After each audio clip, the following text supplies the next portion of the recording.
শোনেন প্রিয় রাজ্যবাসী, শোনেন শোনেন সুখী জয়। সরকারি সহায়তায় হবে প্রতি ঘরে সুশাসন, প্রতি ঘরে সুশাসন। ১৯০৫ নম্বরে যোগাযোগ করুন, কথা বলুন। সরকারের হাত শক্ত করুন, নিজের মতামত দিয়ে। শোনেন শোনেন সুখী জয়, শোনেন শোনেন সুখী জয়।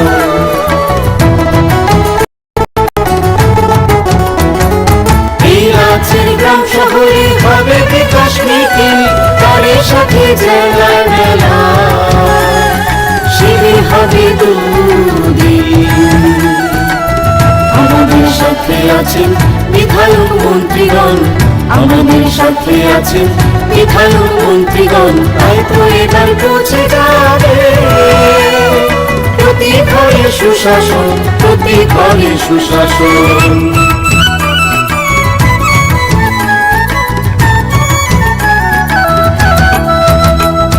স্বাস্থ্য শিক্ষা কৃষি আর পরিবহন, এসবের সুযোগ সুবিধা পাবেন জনগণ। সবার সাথে আছেন মোদির প্রশাসন, সবার সাথে আছেন মোদির প্রশাসন, এভাবে পৌঁছে যাবে প্রতি ঘরে সুশাসন, প্রতি ঘরে সুশাসন। শোনেন শোনেন প্রিয় রাজ্যবাসী, শোনেন শোনেন সুখী জয়। নকথুগুই সামগাহাম, নকথুগুই সুশাসন।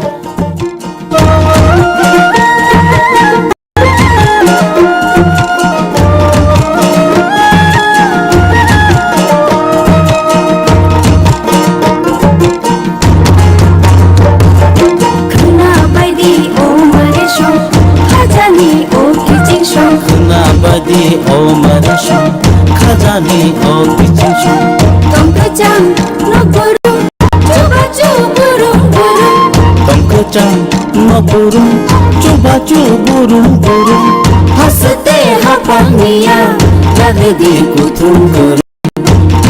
সাচুকু বুকচা পা অ নম্বর গোरोंलायदि তাই কক সালাইদি। হিমায়দি চিনি কিচিশন, হিমায়দি মারে কিচিশন। সাবাইদি খানিক তাতংদি উংক্লো উংক্লো, সাবাইদি খানিক তাতংদি উগলো উগলো, খাপানি বদল সেবা মুন্সিদি লামা কলো। খান্না বাইদি ও মারেশন খাজানি ও কিচিশন।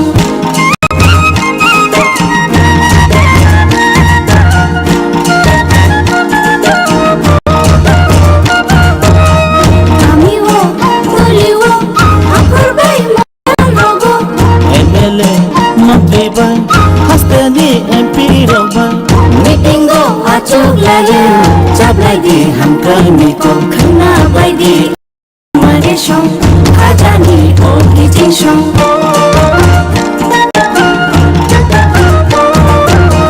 বিমাথ উবাও বিগলা নগ্রুম ব্রহ্ম, বিমন্থ উবাও বিগলা নগ্রুম ব্রহ্ম, সাখানি মাথ গুম জানাই নগ্রুম গুম। খান্না বাইদি ও মারেশন খাজানি ও কিচিশন। খান্না বাইদি ও মারেশন খাজানি ও কিচিশন।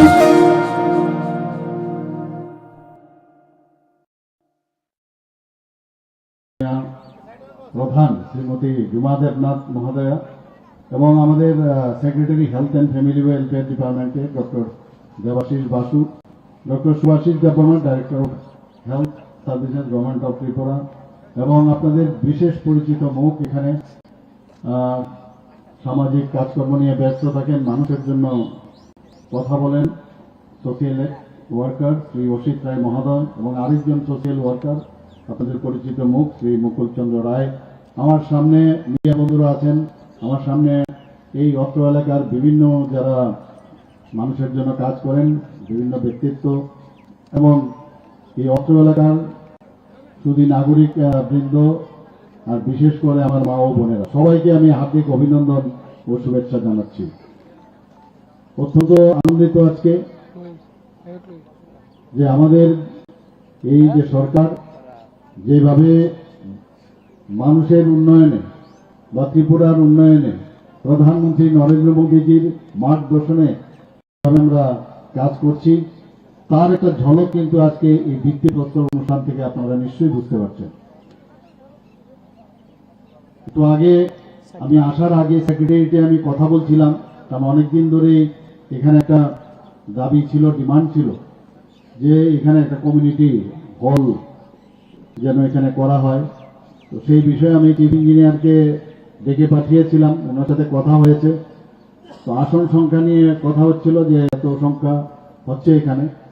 তো আমি বললাম যে আপনি ডক্টর দিলীপ কুমার দাসের সাথে আপনারা কথা বলুন, মাননীয় বিধায়কের সাথে কথা বলে এটার কত সংখ্যার হবে, যাতে করে এখানকার সমস্ত লোক যারা আজকে খোলা মাঠে এখানে বসে আছেন, কোনো সময় যদি কোনো এই ধরনের প্রোগ্রাম হয় সেই কমিউনিটি হলে যাতে আপনারা বসতে পারেন, কথা শুনতে পারেন। তো সেই ভিত্তিপ্রস্তরের যে বিষয়টা এখানে কথা হয়েছে, দিলীপবাবু বলেছেন, তো সেই ডেটটা এর মধ্যেই ফিক্স হয়ে যাবে। তো আমরা চাই যে সমস্ত জায়গায় যেসব মানুষের সুবিধার্থে এবং সরকারের সাথে মানুষের যে সম্পর্ক সেটা যেন সুদৃঢ় হয়। এর মধ্যে আপনারা দেখেছেন প্রধানমন্ত্রী নরেন্দ্র মোদীজি 3-4 দিন আগে বিবেকানন্দ ময়দানে উনি এসেছেন। ওনার আসাটা অনেকটা দেরি হয়ে গিয়েছিল, কারণ আমি ওনার সাথে একসাথে আমরা একই ফ্লাইটে আমরা এসেছি। তখন আমি শিলংয়ে ছিলাম, বৈঠক ছিল নর্থ ইস্ট কাউন্সিলের, সেখান থেকে হেলিকপ্টারে এলাম গুয়াহাটির থেকে তারপর এখানে এলাম, একটু দেরি হয়ে গিয়েছিল।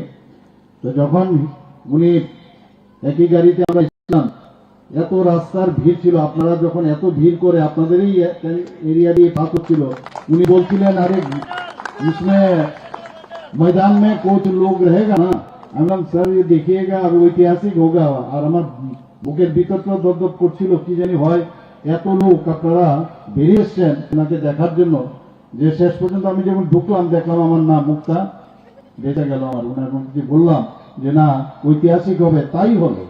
মানে ওনাকে দেখার জন্য মানুষ এত উদ্গ্রীব, উনি সারা দিন কাজ করেন, মানুষের জন্য কাজ করলে এমনিতেই মানুষকে চিনতে পারে। এইরকম প্রধানমন্ত্রী আমরা কোনোদিন পাইনি। তো সেই বিষয়ে যখন এখানে আপনাদের এই এরিয়া দিয়ে উনি যাচ্ছিলেন, উনি মানে খুব খুশি হয়েছেন, আপ্লুত ছিলেন।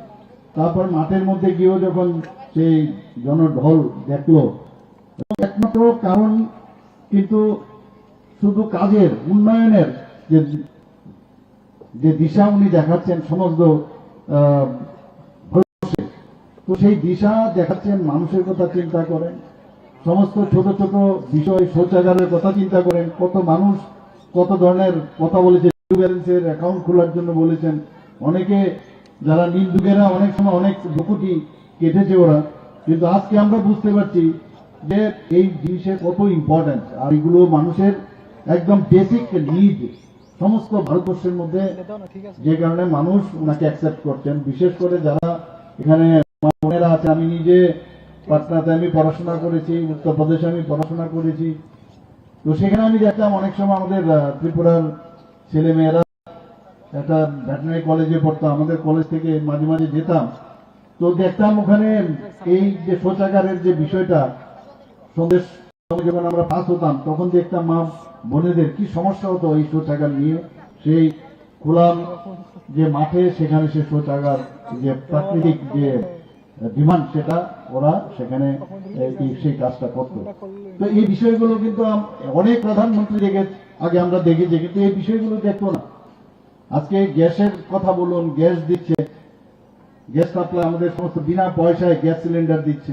তো আগের যারা গভর্নমেন্ট ছিল ওরা গ্যাস একরকম, আর আমাদের সত্যিকারের অর্থেই কিন্তু সিলিন্ডার দিয়ে গ্যাস দিচ্ছে, সেটা কিন্তু কাজে আসে। তো এই প্রধানমন্ত্রীর নেতৃত্বে আমাদের যে সরকার কেন্দ্রে এবং ত্রিপুরাতে চলছে, সেটা কিন্তু ডাবল ইঞ্জিন সরকার, প্রকৃত অর্থেই কিন্তু সেটা এখন আমরা বুঝতে পারছি। বিভিন্ন যেসব আপনার উনি এখানে এসে 2 লক্ষর উপরে যাদেরকে ঘর দিয়েছেন, মানে উনি বুঝেছেন যে মানুষের মাথার উপর যদি ছাদ না থাকে তাহলে মানুষের জন্য কিছুই করতে পারলেন না। সেই গৃহপ্রবেশের অনুষ্ঠানে উনি এসছেন, এখানে এসে বিভিন্ন রাস্তাঘাট আমরা দেখেছি, রাস্তার যে উন্নয়ন, ত্রিপুরাতে 6টা ন্যাশনাল হাইওয়ে কাজ চলছে, আরো 7টা ন্যাশনাল হাইওয়ে স্যাংশন করেছে, আমাদের 4টা রুটওয়ে দিয়েছে। আমি বহু জায়গায় বলি এই রাস্তা ত্রিপুরার চেহারাই পাল্টে যাবে। এখানে রিং রোড হচ্ছে আগরতলাকে ঘিরে, আপনাদের এরিয়া দিয়েও হবে। তো সমস্ত জায়গায় উন্নয়নের নয়, প্রায় 10,222 কোটি টাকার স্যাংশন হয়েছে। এক কথায় যখন আমি নীতিন গডকরি যে আমাদের যে ইউনিয়ন মিনিস্টার সড়ক পরিবহনের, যখন গুয়াহাটিতে আমি ওনাকে বললাম যে আমাদের যে লাইফ লাইন সেটা হচ্ছে যে আসাম আগরতলার যে NH-08 সেটা আপনাকে 4 লেনের একটু যদি করেন তাহলে, উনি খালি একটা ছোট একটা কাগজে আমি লিখে দিয়েছি, সাথে সাথে উনি স্যাংশন করে দিলেন 4 লেনের, এবং একদম নর্থে থেকে আগরতলা পর্যন্ত চলে আসবে, চুরাইবাড়ির থেকে আগরতলা। মানে ভাবা যায় না যে অ্যাক্টিস্ট পলিসি যে উনি প্রধানমন্ত্রী যেভাবে নির্দেশ দিয়েছেন সেভাবে কাজ করছেন, বিভিন্ন বিষয়গুলো বোঝাই, সেই সাথে সাথে কাজ করে দেয়। তো উন্নয়নের যে বিষয় আজকে আমরা দেখছি, অক্সিলারি নার্সিং যে এখানে শিক্ষা ব্যবস্থা হবে মিডওয়াইফের, তো আমরা ত্রিপুরাতেও আমরা চাইছি যে মানুষের জন্য আমরা কাজ করি, কারণ ট্রেনিং ছাড়া কোনো জিনিস হয় না, ট্রেনিং মাস্ট। এখানে ডাক্তারি হোক আর অক্সিলারি যে প্যারামেডিক্সই হোক, সব জায়গায় ট্রেনিং মাস্ট, এবং তার গুণগত শিক্ষা ইজ ভেরি ইম্পর্টেন্ট। তো আমরা চাই যে এই ট্রেনিং ইনস্টিটিউট এখানে হচ্ছে, কিন্তু সারা ত্রিপুরার লোক এখানে ছেলেমেয়েরা আসবে এখানে পড়াশোনা করতে। এবং যে কথাটা বললো এটা পঞ্চায়েত ডাইরেক্টর সাহেব বলছেন যে এটা 5th ইনস্টিটিউশন হবে। তো একদিকে দুটো মেডিকেল কলেজ, ডেন্টাল কলেজ, আমাদের বিভিন্ন যেসব আরো রিসার্চ থেকে আরম্ভ করে ফার্মাসিস্টের কলেজ, সমস্ত জায়গায় আমাদের এখন মেডিকেল হাব তৈরি করার জন্য আমরা চেষ্টা করছি। আপনারা জানেন যে এডিসি এলাকায় অলরেডি আরেকটা মেডিকেল কলেজের স্থানও নির্ধারিত হয়েছে, জায়গাও পুরোপুরি যেখানে যতটুকু প্রয়োজন NMC রিকোয়ারমেন্ট সেটাও পাওয়া গেছে, সেখানেও মেডিকেল কলেজ হবে। তো সব জায়গায় আমরা কাজ করতে চাইছি, এবং স্বাস্থ্য আমাদের ত্রিপুরা গভর্নমেন্টের অগ্রাধিকার, যেটা হচ্ছে স্বাস্থ্য, শিক্ষা, এগ্রিকালচার এবং স্পোর্টস, এইগুলো নিয়ে আমরা সবসময় তৎপর। তো সেই কারণে এখানে আপনাদের এই কেন্দ্রে যদিও এই NM ইনস্টিটিউট হবে, ছেলে মেয়েদেরও সুবিধা হবে। বিভিন্ন জায়গায় আগে বাইরে যেত, আমাদের সময় তো ভাবতেই পারিনি যে BSc নার্সিং মানে বিশাল ব্যাপার, এখন BSc নার্সিং, MSc নার্সিং, তো সব জায়গার মধ্যে আমাদের ছেলে মেয়েরা এখানে একটা এখন এডুকেশন হাব, মেডিকেল হাব তৈরি হচ্ছে এখানে। ভবিষ্যতে আমরা আরো চেষ্টা করবো যাতে এখানে এইমস এর জন্য আমি দাবি করে এসেছি দিল্লিতে, আর আমাদের TMC কে যদি এটা রিমস এর মতো করা যায় সেই দাবিও আমরা করছি। সবকিছু হবে, একটু ধৈর্য ধরতে হবে, কিন্তু আমরা জানি যে যা আমাদের এই সরকার আমরা যা বলি চিন্তা করি সেটা কিন্তু আলটিমেটলি বাস্তবিত হয়। তো প্রধানমন্ত্রী সবসময় বলেন যে স্বপ্ন দেখা তো দরকার, আমরা স্বপ্ন উনি দেখেন, সাথে সাথে তার বাস্তবায়ন করেন। আপনারা দেখেছেন উনি হীরা মডেলের কথা বলেছেন, ন্যাশনাল হাইওয়ের কথা তো বললাম, ইন্টারনেটে আমাদের এখানে 3য় বৃহত্তম স্ট্রংগেস্ট গেটওয়ে আমাদের এই ইন্টারনেট ত্রিপুরাতে। আমাদের যারা ছেলে মেয়েরা আছে এবং আমরা সবাই ত্রিপুরাবাসীরা ইন্টারনেটকে, সেই টেকনোলজিকে আমরা ইউজ করে এখন আমরা কাজ করছি, এবং সারা ভারতবর্ষ, সারা পৃথিবী এখন আমাদের হাতের মুঠে, আমরা কাজ করতে অনেক সুবিধা হচ্ছে। আপনারা রেলওয়ের কথা যদি বলেন, আমাদের এখানে কোনদিন আগে আন্দোলন কত কিছু বলেছে, আন্দোলনের ফসল, তো আন্দোলনের ফসলে একটা মিটার গোজ কোন রকমে হামাগুড়ি দিয়ে ধর্মনগর ছিল, আর সেটাও তাদের যে আগের যে সরকার তারও আগে সেটা এসেছিল, তখন তারও সরকার ছিল না, তারপর তার কিছুই হয়নি। কিন্তু আমাদের এখানে প্রধানমন্ত্রী কিছু চাওয়ার আগে উনি দিয়ে দিচ্ছে, আমরা আমাদের ধর্মনগর থেকে আগরতলা হয়ে এখন সাবরুম শেষ গেছে, 10টা থেকে 12টার মধ্যে এক্সপ্রেস ট্রেন এখান থেকে চলছে, বিভিন্ন পথে যাচ্ছে। আমাদের যে স্টেট আছে ইন্টারসিটির জন্য আমি দাবি করেছি রেলমন্ত্রীর কাছে, যাতে এখান থেকে আগরতলা থেকে ধর্মনগর দিকে সেই ব্যবস্থা হবে। এখানে ডেমো ট্রেন চালু আছে, তো সব দিকে আমরা যখন যা চাই তাই হচ্ছে। আপনারা দেখেছেন Agartala railway station, it would be one of the best railway in India. এখানে আপনারা দেখেছেন এর মধ্যে সিঁড়ি আছে, অটোমেটিক সিঁড়ি লেগে গেছে এখানে, তো এসকেলেটর লেগে গেছে এবং খুব সুদৃশ্য হয়। তো উন্নয়ন এখানে আগে আমরা দেখতাম উন্নয়নের নামে সবাইকে খেপিয়ে দিত, সমস্ত জিন্দাবাদ করো, মালিককে মেরে ফেলো, মালিককে হটাও। তো এরকম করে একটা প্রতিক্রিয়া, সবসময় একটা প্রতিক্রিয়া যে ভাবনা চিন্তা আগে সরকার তারা কাজ করত এবং বহু প্রতিষ্ঠান ত্রিপুরাতে ছিল ও ওয়েস্ট বেঙ্গলে তো ছিলই, সমস্ত প্রতিষ্ঠানগুলো ধ্বংস করে দিয়েছে এবং যারা এগুলো পরিচালিত করতো এক একজনের 10 আঙ্গুল ফুলে কলা গাছ হয়ে গেছে। আমরা বহু লোক, আমি নিজেও আমাদের নিজের ব্যক্তিগত যেসব আমরা দেখেছি সেখানেও যে ইন্ডাস্ট্রিগুলো ছিল টোটালি ধ্বংস করে দিয়েছে। আজকে ওদের কারণে যে বিদেশের যে ফিলোসফি নিয়ে ওরা চলাফেরা করে, এতে এখন আস্তে আস্তে ওরা সমাজতান্ত্রিক কথা বলে, কিন্তু এখন দেখা যায় ওরা সমাজেরই শত্রু হয়ে গেছে, সমাজের কথা বলতে বলতে। কিন্তু এইভাবে চলবে না। এখন আমরা বলছি সবকা সাথ সবকা বিকাশ, বিশ্বাস আর তারপরে সবাইকে নিয়ে আমরা চলতে চাই সবাইকে, এবং সবার উন্নয়ন দরকার, মালিকের উন্নয়ন দরকার। আমাদের কাজের যা কাজ করবো কাজের পরিবর্তে সেই উচিত মূল্য দেওয়া দরকার, সেই শ্রমিক ভাইদেরকে নিয়ে আমাদের চলা দরকার, কৃষক ভাইদেরকে নিয়ে চলা, খেটে খাওয়া মানুষদের নিয়ে করা উচিত, চলাফেরা করা উচিত। কিন্তু আমরা আগে দেখেছি খুব নিরাশ্র খালি ওরা ধরাতো এবং মানুষকে খালি বিভ্রান্তি করে সব জায়গার মধ্যে। আপনি এডুকেশনের হাব বলুন, এডুকেশনে বিভিন্ন জায়গায় বিভিন্ন প্রতিষ্ঠান ওরা খুলেছে, কিন্তু কলেজ আছে, স্কুল আছে, বিল্ডিং আছে, কিন্তু সেখানে স্টুডেন্ট নেই, টিচারও নেই। এই ধরনের আমরা দেখে এসছি। খালি উন্নয়নের নামে কিছু বিল্ডিং, সেগুলোর থেকে যদি কোনো অন্যভাবে কিছু রোজগারপাতি হয় সেই বিষয়ে ওরা কাজ করতে। তো সেই আমাদের এখানে এরকম না, আমাদের প্রধানমন্ত্রী বারবার সমস্ত রিভিউ করেন প্রতিটা জিনিসে, কারোর মানে আয়েস করে মানে উপায় নেই কারো।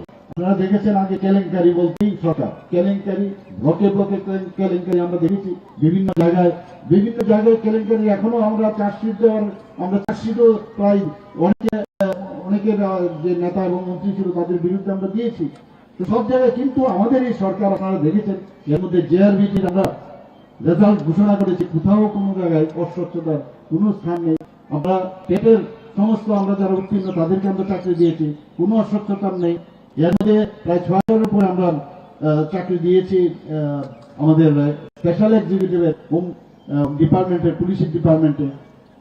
সেখানে আমাদের মাননীয় বিধায়ক বলেছেন আমাদের আগে 700 টাকা দিত ভাতা, সোশিয়াল পেনশন, সেই আমাদের সরকার 2018-তে প্রতিষ্ঠিত হওয়ার পর এটাকে 1000 করা হয়েছে। এবার আমরা কি করেছি, 2000 করেছি, 30,000 ভাতা। শুধু তাই নয়, আমরা মানুষের সাথে যে চলতে চাই তার জন্য আমরা কি করলাম, আবার নতুন করে মুখ্যমন্ত্রী সহায়তা প্রকল্প আরেকটা 30,000 ভাতা দেওয়া, সেটা 2,000 করে সেই ব্যবস্থাও করেছি। তো সেইভাবে আমরা কাজ করতে চাই। আমাদের কেন্দ্রের যে বেনিফিশিয়ারি যে স্কিমগুলো আছে তার জন্য আমরা এটা, কারণ আমরা চাই 100% যাতে পূর্ণ হয়, সব মানুষ যাতে সে সুবিধাগুলো পায়, কেন্দ্রের এবং রাজ্যের যে প্রকল্প যোজনাগুলো সেগুলো যেন পায়। তার জন্য আমরা প্রতি ঘরে সুশাসন একটা অভিযান শুরু করি। তাও কি প্রধানমন্ত্রী নরেন্দ্র মোদীজির জন্মদিনকে কেন্দ্র করে 17 সেপ্টেম্বর সেটা আমরা উদ্বোধন করি এবং 17 সেপ্টেম্বর থেকে 3 মাসের সেই অভিযান আমরা শুরু করি। আমাদের জনপ্রতিনিধিগণ, আমাদের মন্ত্রী, এমএলএ, আমাদের এমডিসি এবং বিভিন্ন যে আমাদের ত্রিস্তরীয় পঞ্চায়েতে যারা আছে সবাই মিলে আমরা এই অভিযানে আমরা কাজ আরম্ভ করি। এবং অদ্ভুত সব জায়গার মধ্যে সব মানুষ অ্যাকসেপ্ট করছে। কোথাও ওবিসি সার্টিফিকেট দরকার পেয়ে যাচ্ছে, এসসি সার্টিফিকেট, ম্যারেজ সার্টিফিকেট, যে কোনো আয়ুষ্মান ভারতের আভা সার্টিফিকেট, সব জায়গায় একই জায়গার মধ্যে বসে মেলা এবং অ্যাওয়ারনেসে পেয়ে যাচ্ছে মানুষ। আর তার আমরা যেটা বলছি সরকার ঘরে পৌঁছে যাচ্ছে সেই কাজটা করছি, বিসি লেভেলে করছি, গ্রাম পঞ্চায়েতে করছি, আমাদের যে এসডিএম লেভেলে করছি, ডিস্ট্রিক্ট লেভেলে করছি, স্টেট লেভেলে করছি। অর্থাৎ এইগুলো কিন্তু মানুষ বুঝতো না যে কোথায় আমরা যাতে গেলে সেগুলো পাবো। আদৌ এই ধরনের যেমন আপনার গ্রুপে আপনারা শুনে নিশ্চয়ই আপনারা খুশি হবেন, এখানে এসএসজি আমার বোনেরা মায়েরাও আছেন। এসএসজি গ্রুপে আগে যে আমাদের মা বোনদের সংখ্যা ছিল অতি নগণ্য, 2016-17 আমার কাছে যে রিপোর্ট, এখন সেটা প্রায় 9 থেকে 10 গুণ বেড়েছে। এসএসজি গ্রুপ যেটা হয়েছে গ্রুপের সংখ্যা প্রায় 11 টাইমস বেড়েছে, 11 টাইম। শুধু তাই নয়, রিভলভিং ফান্ড আমরা যেটা ব্যাংক বা PRLM এর মাধ্যমে দিই সেটাও প্রায় এরকম 11% আমরা 11 গুণ আমরা বাড়িয়েছি।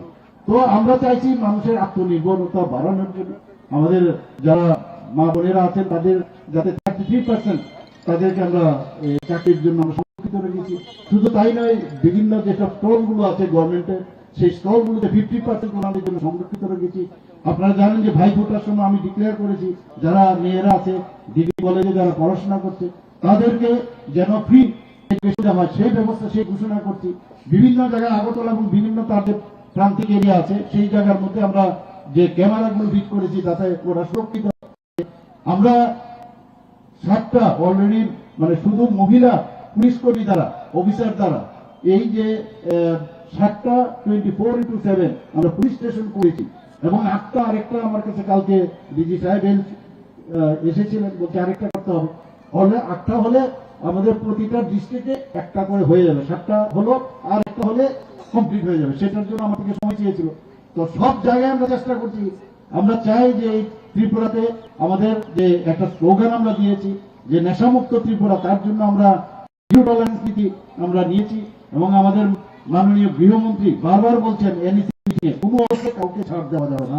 আমরা জানি যে ত্রিপুরাতে অলরেডি এখানে আমরা তো জানতাম না এখানে হাজার হাজার কেজি আর কিছু না হোক যে চাষাবাদ হয়েছে আর কোনো কৃষি হয়নি, একটাই কৃষি হয়েছে সেটা হচ্ছে গাঁজা সম্পদ ত্রিপুরাতে হয়েছে ইলিগেল গাঁজা উৎপাদন।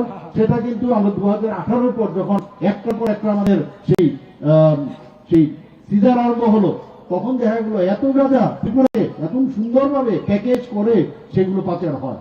তো এই তো ছিল এদের শিল্প। শিল্পের নামে একটাই শিল্প ত্রিপুরাতে তৈরি করেছিল, সেটা হচ্ছে কথা শিল্প। আর কোনো শিল্প কিন্তু এখানে তৈরি করেনি।